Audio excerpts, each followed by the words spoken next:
When I was a young kid, probably around 10 if I were to guess, one of my favorite things in the whole wide world would have to have been cartoon mothers.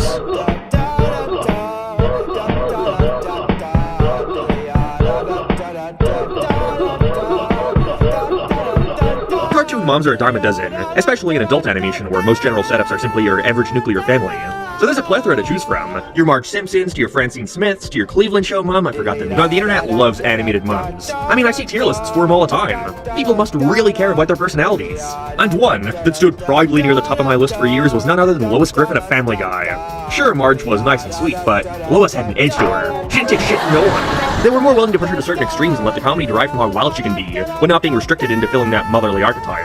However, as you can probably tell from the pattern of this ongoing series, the fun-loving, crazy aspect of her started to become pushed further and further, eclipsing the side of her personality that kept her grounded, kept her relatable to all the mothers out there, resulting in a character who's just miserable to watch. Someone who makes it evident at all times that she has no love for her husband, no love for her kids, just a heartless witch, only fueled by her never-ending conquest to ruin the lives of those whom she comes in contact with. You sicken me, Lois Griffin. And to think, I once thought you were a cool mum. Yeah, I said mum. And so with that, I think it's best I take you on a ride through the many facets of Lois's personality. You know the song and dance at this point. We're gonna go over how she started in the series, how the writer started to hone in on the more extreme aspects of her character once they started running out of ideas, and how she's now become a shell of her former self. This is Lois Griffin, a mother without an icon with Lois Griffin. A bitch, I can't title it that. So, Lois. With Family Guy starting out basing its characters on incredibly derivative sitcom tropes, it's no surprise that Lois started the series as the nagging stick in the mud to Peter's tomfoolery. Most times when she was plot relevant early on, it was usually to highlight that aspect of her character, but even then, it was more often than not for the sake of giving a different character some kind of conflict. Like in episode 3 and 4 of season 1, both of which feature Lois prominently, but they're both an Edith Peters story. Like when he has to make sure everything goes right for Stewie's party as to not upset her, or when she feels neglected by him and so starts to involve herself in his life more as a result. Women, am I right? Even in season 2, Lois had memorable moments for sure, but she was simply part of that family collective. If she was doing something in an episode, it 9 times out of 10 related to her kids, or Peter, or the dog, I guess. That's why if you look at a lot of top 10 Lois episode rankings, I don't know why you'd be looking for that, it's your life, I don't judge, but they never list anything before season 3, and it's because Lois wasn't all that interesting. She was basically just a clone of Marge. Would you be shocked if I told you no women wrote for the first 2 seasons? Really, it wasn't until season 3 for Lois to do anything standalone, anything that builds her up as a character who could star in her own episode. Hell, I'd argue Meg was a better character early on. And she's Meg. Lethal Weapons was her first standout episode, which I think contributes a lot to the direction her character started being pushed towards. Here we see her join a taijutsu class and become increasingly more violent, which slowly starts a rift between families. Everyone begins getting pissed off, arguing, yelling at each other, and then... You just hit me, that's right! This was a pretty big moment in the series at this point in its run. With current Family Guy, this would be the tamest crap in the world, but it's the first time they really leaned into that dysfunctional aspect of the family and having them take out their aggression on each other. I could see someone consider this a jump the shark moment, like having Peter literally fucking hit his wife in the face, but I think if anything, it allowed the show to surprise people, having it stand out from its contemporaries. I mean, let's just say you're never gonna get a Simpsons episode where Homer decks Marge in the jaw. I think we can all agree, though, should be used sparingly. This moment, while extreme, at least ends with them all laughing together, having gotten that aggression out of them. But this isn't something they can get away with doing regularly. I really think that would just go too far in the opposite direction of a generic family sitcom, and would result in a show that just feels like everybody hates each other. Oh wait, season 4 is where Lois really began coming into her own, really starting to set herself apart from the character she's most often compared to. They do a few plots here that actually cross over with stories they've done with Marge on The Simpsons, which is great as it only further elevates how different of a character she's become. For example, The Simpsons did an episode where Marge gets caught shoplifting, but it's in a very Marge kind of way. Everyone is sick and she's incredibly tired taking care of them all, and so accidentally doesn't pay for something, resulting in her getting thrown in prison and the family realizing how much they need her. Sitcom plot. With Family Guy, they also have an episode where Lois starts shoplifting and gets sent to jail, but it's not by accident, she gets a thrill out of it, resulting in the family needing to break her out and being on the run from the cops. This was right after the revival, so the writing style had begun leaning more into these wacky setups where anything goes, and I actually think it benefited Lois the best out of all the Griffins. This is what I like to call Lois's midlife crisis era. A midlife crisis that has lasted, how long? How many seasons are we on now?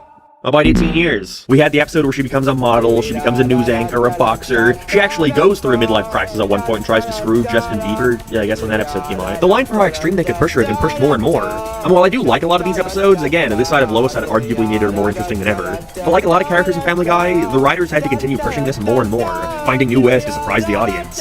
And it resulted in their fascination of strange boomer, lol I hate my wife/husband jokes. And once you take that cat out of the bag, you can't put it back in. You've already established that Lois is a more reckless person, desperate for thrill in her life. so you can't go back to making her more similar to her season 1 to 3 counterparts. Nor do I think they want to. The mindset is that Family Guy is a comedy set out on making you laugh first, and so the family aspect has to be put to the wayside in favor of, this is what our character is doing this week, and this is how our ensemble is going to react to it. It's kind of an issue though when your show's called Family Guy.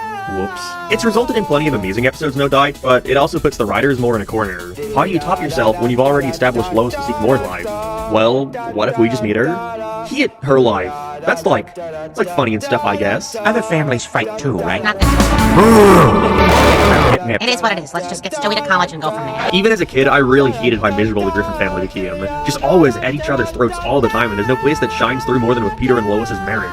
The show's been going on for over 2 decades, so it's no surprise they're gonna end up doing a couple marriage crisis episodes, where everything seems doom and gloom. Are Peter and Lois gonna get a divorce? I can't handle the suspense. Again, a show like The Simpsons has no doubt done more of these episodes than Family Guy, but because the writers of that show have clear guidelines and restrictions for what is considered going too far, it's believable that they would have a rough patch but come together at the end stronger because of it. But with Family Guy, these restrictions either don't exist or are pretty goddamn lenient, because they push their marriage to the extreme. Because the rules are so much looser in Family Guy, they can get away with jokes that seem like they'd be part of a bigger story. But the characters know that isn't the focus of the episode, and so they move on. I cannot tell you how many jokes in the new season are just, Lois hates Peter and gets with other men. But he doesn't care because the episode isn't about that. While at first they would generally give it some kind of purpose, like the episode where she sleeps with Bill Clinton and then Peter goes to tell him off, only to end up sleeping with him too. Boy, you are good. It just gradually got pushed further and further, to the point where the gag is now just infidelity. Laugh. And then it leads us to the Lois we're stuck with now, who despite everything she's done in the past, I think is at her absolute worst now. And it's because of one trait that I think has completely overtaken any kind of likability her character once had. And that is, she's quirky. Lois is kind of cuckoo. She's so crazy. Love her. Most Lois episodes in the series now are about her getting caught up in something incredibly minor or a brand new trend that she's addicted to.